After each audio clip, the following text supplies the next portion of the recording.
Hello મિત્રો, તો આજે આપણે જઈ રહ્યા છીએ પાટણ અંદર આવેલું છે રાણકી વાવ। એન્ટ્રી લેતા તમને સામે જ ટિકિટ બારી જોવા મળી રહે। આ છે ટિકિટના અલગ અલગ ભાવ। ત્યાંથી તમે થોડા આગળ જશો તો તમને અલગ અલગ 3 ભાષામાં રાણકી વાવ વિશેની માહિતી ગુજરાતી, હિન્દી અને અંગ્રેજીમાં જોવા મળી રહે છે। રાણકી વાવનું નિર્માણ રાણી ઉદયમતીએ પોતાના પતિ ભીમદેવ પહેલાની યાદમાં બનાવી હતી। આ વાવ સરસ્વતી નદીના કિનારે બનેલ 7 તરવાળી આ વાવ 64 મીટર લાંબી, 20 મીટર પહોળી અને 27 મીટર ઊંડી છે। અહીં તમે જોઈ શકો છો કે દરેક થાંભલો, દિવાલ, મૂર્તિ પર કેટલી સુંદર અને ઝીણવટભરી કોતરણી કરવામાં આવી છે। સદીઓ પહેલાંના કારીગરોની આ કળા આજે પણ લોકોને આશ્ચર્યચકિત કરી દે છે। આ વાવમાં 340 થાંભલાઓ છે। એવું કહેવાય છે કે લગભગ 40 વર્ષ સુધી આ વાવનું કામ ચાલ્યું હતું। વાવની દિવાલો અને સ્તંભો પર મોટાભાગનું નકશીકામ રામ, વામન, મહિષાસુર મર્દિની, કલ્કી જેવા ભગવાન વિષ્ણુના અવતારોને જોઈ શકાય છે।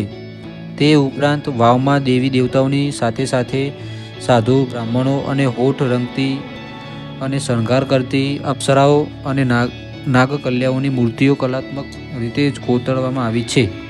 ભારતીય રિઝર્વ બેંક દ્વારા બહાર પાડવામાં આવેલી સોની નોટની પાછળ રાણકી વાવની તસવીર છાપવામાં આવી છે, તે પણ તમે જોઈ શકો છો।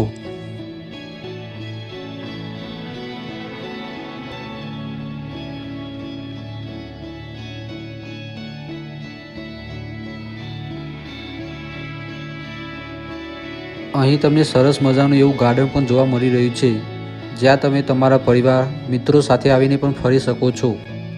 અહીંનું શાંત વાતાવરણ અને ભવ્ય સ્થાપત્ય ખરેખર મનને મોહી લે છે। જો તમે રાણકી વાવ આવી રહ્યા છો તો ત્યાંથી 1 કિલોમીટરના અંતરે સહસ્ત્રલિંગ તળાવ આવેલું છે, ત્યાંની તમે મુલાકાત લઈ શકો છો।